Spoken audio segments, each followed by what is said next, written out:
everybody. This is your host, Jason. And I'm going to be doing a solo episode today because this is a super late night episode. I'm letting you guys know that next Sunday we'll have another part of our new series, The Spiritual Ones. I'll have a guest on that one, so it won't just be me by myself. But this one is going to be solo because it's super late night and something hit me. I spent the week with my family and friends, just kind of hanging out, doing that thing. And something hit me today while I was, driving, because I also do some driving work during the week. And it's the importance of family. I know that sounds cornball as shit, and it is cornball as shit, but it's weird. For you people who don't know who I am, like in real life, I was adopted. And so with me, family is not the same as it is for everyone else. Family for me means people who are there for you. Basically, people who are there for you when you need them. It's for, you get to make your family essentially, because I don't have any blood relatives. I mean, I technically do, but nobody I've ever met. So like when I call someone my mom, my dad, brother, sister, things like that, it's literally people that I've decided are my family. Like I know a lot of people do that in a cutesy way, but that's not how I'm doing it. I'm doing it because I genuinely feel a camaraderie. Like, that's what I feel. Because I know people have argued that's not really family, but not to get spiritual on you a week early, but in a lot of religious, groups, a lot of religious texts, I'll use the Bible for example, they consider family who you consider family. When someone is close to you like a brother, and you consider them as such, they are a brother to you, and they automatically assume all the privileges of being a brother or sister or sibling and all that things. I think that's kind of cool, actually, that they get all those things off top. And I feel that way because ever since I was like a little kid, I've always struggled silently with the idea of family, because I was told when I was around 8 that I was adopted. And it didn't really bother me in the traditional sense. Like I wasn't like secretly crying about it. Not that there's anything wrong with that, but I never was secretly upset or secretly crying or any of that stuff about it. That never was it. It's just I had a feeling that I didn't belong. That in the back of my mind, these people are being nice to me, so I would feel better about not being a blood relative. I really assumed that being a blood relative was like a special class that I would never be a part of. Like I didn't have anybody. No half sisters. I didn't have any halves. I didn't have no half siblings, no full-blooded siblings, none of that stuff. So in the back of my mind, it was like, it wasn't that I didn't care for my family. I absolutely loved them. But a part of me always felt left out. So I guess that's why I didn't really like, and I still kind of don't, going to the family functions and things like that. Because by the time I realized that they were really my family, I was like 22. So I missed all the time bonding with them. Like my little sister, she bonds with people.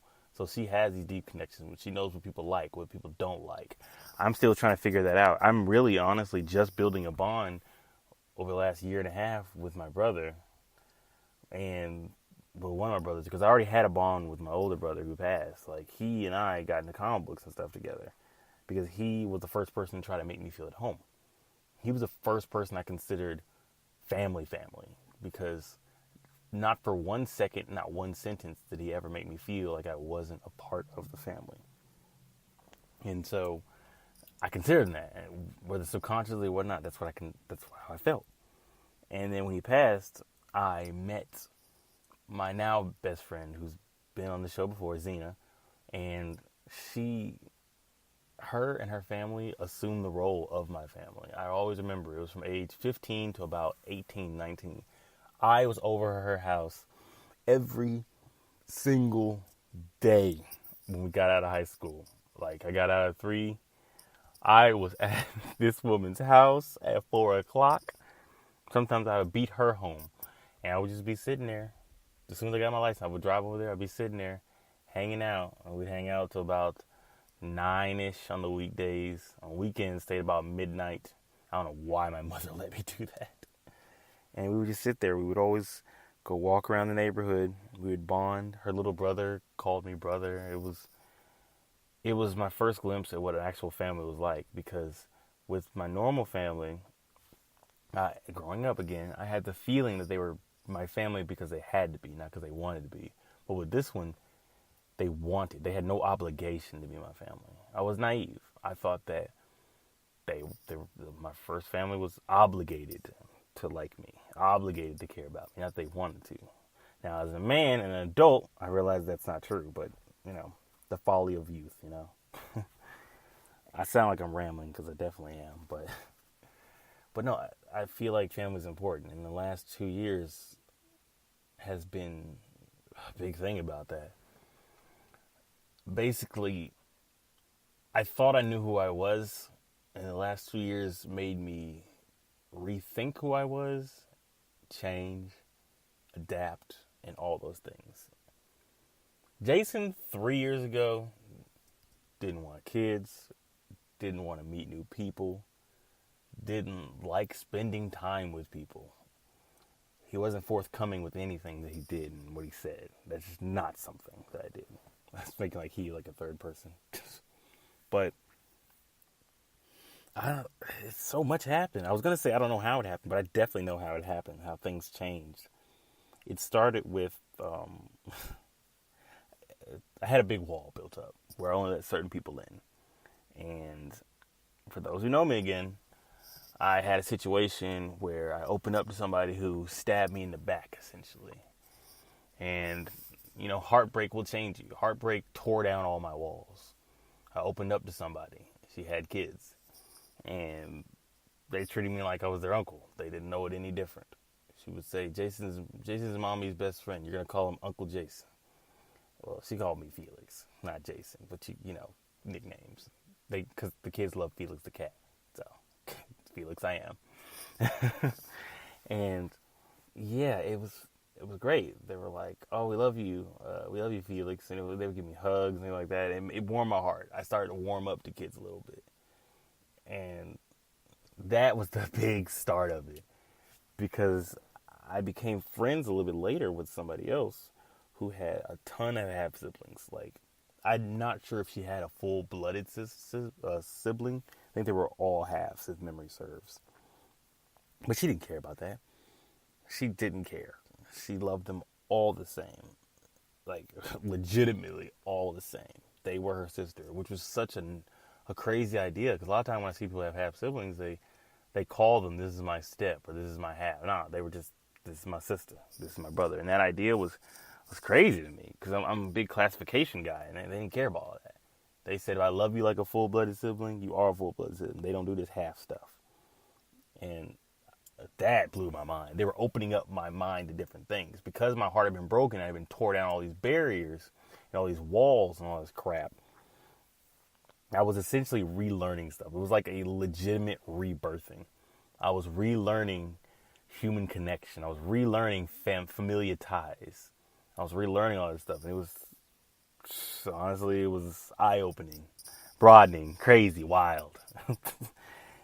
To the point where, like, legitimately, I started to care about them like they're my family. It actually made me closer to my siblings. It made me closer to my little sister. It made me closer to my mother and my brother and my, I guess, step. Are they steps? Yeah. Step is when they marry in. Things like that. We're closer than we ever have been, because I stepped out of my comfort zone. Sometimes when you grow up the way that I grew up, to where, like, you were to yourself and you were the smart guy, because I've always been a smart guy with a smart mouth. A smart guy with a smarter mouth. That I thought I knew it all. So when I thought I knew it all, I tend to react like that. Like when people will try to tell me something different about life. I'm like, nah, that's not how life works. Being naive. They say the biggest fools are people who think they know what's actually going on. And that it couldn't be more true. Because, like I said, in these last 2 years, I have definitely learned that the way I spent most of my life thinking was very, very wrong and very short-sighted. I was like Tony Stark or something. Like, God, I was short-sighted. I couldn't see more than 10 feet in front of me, which is weird because I'm naturally a good planner. I'm a naturally good strategist. I'm basically a con man, or I was basically a con man. And what's weird is growing close to these people have made me more honest, more loving, more kind and caring. And I remember when I first started caring, being a very spiritual person, whatnot, I prayed that if this is something that I'm supposed to feel, if this is something that I'm supposed to do, please guide me and please straighten my path so that I don't step off of it. Because if this is actually what's supposed to be good for me, this is what I want. I don't care what happens from here on out. If this is what is supposed to happen, let it happen. Because a lot of people try to alter the path of their life. They do. I want my life to be better, but I want it to be the way it's supposed to be. If there is an ultimate good outcome for the hardships that I go through, the hardships, the ups and downs, the trials and tribulations, then I'm fine with that. I'm fine with all the heartaches, the heartbreaks, all that great stuff, as long as I get to the destination I'm supposed to be getting to. You know what I mean? And so that's what happened. I did that, and boy, did I ever go through. I was flat broke for like 3 months. I was lonesome. I was depressed. I didn't want to leave the house. I didn't want to talk to people. I was basically a zombie for months. It broke me down to nothing. And then one day I met my friend. And my friend I was telling you about that had 1.5 million siblings. And she and I are like, we're very close. We're like, I wouldn't say we're like soulmates, because like I got a soulmate. That's my buddy Zena. But she and I walked similar paths. We walked extremely similar paths. And she became my friend. And it was weird. I was struck with this feeling that I needed to protect my friend. And to this day, I want to protect my friend. I want to be there for him. So I told him that. I said, I don't know what will be in 20, 30 years, but I want you to know that I'll always be your friend. You're family to me. And that was one of my few family friends that I made. Like, I've had some. Don't get it twisted. Like my little sister, one of my little sisters, Star, my actual sister, I won't say her name, but you know who you are. One and only, as you call yourself. I've made people like that, but this person helped me grow a little bit. She helped me start to growing. She introduced me to her familia. She actually introduced me to my current girlfriend.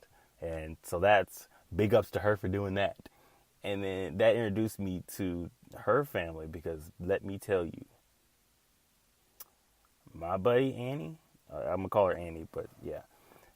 My buddy Annie Anjali, who's been on the show before, she got some siblings on her. And Nyx, my girl, she got some family on her. Yo, real talk, they got them old school families. I'm talking like they got a village. And I had to learn all their names, which took forever. But I love them. I do. At this point, a year later, I love them. And it's so weird, because it's like, with this new outlook on life that I've grown into, I grow closer to people easier. My barrier's been blown down. I don't build up a wall. I don't keep my distance. I don't do any of that crazy crap anymore. I want to get to know them. I want to protect them. I want to love and care and concern and all that good stuff. And I give good credit, like big credit, to 3 people, honestly. It's 3 people's fault. I blame them completely. Anjali, I blame her, because she's got a big heart. She hides it in every way you can hide it, but she's got a very big heart. And that makes me... She has a big heart, even though a lot of things have happened to her. And same with my girl. My girl, so much bad stuff has happened to her. But she doesn't let that affect how she views people. Like, and even their friendship doesn't make a lick of freaking sense to me. They should, for all intents and purposes, not be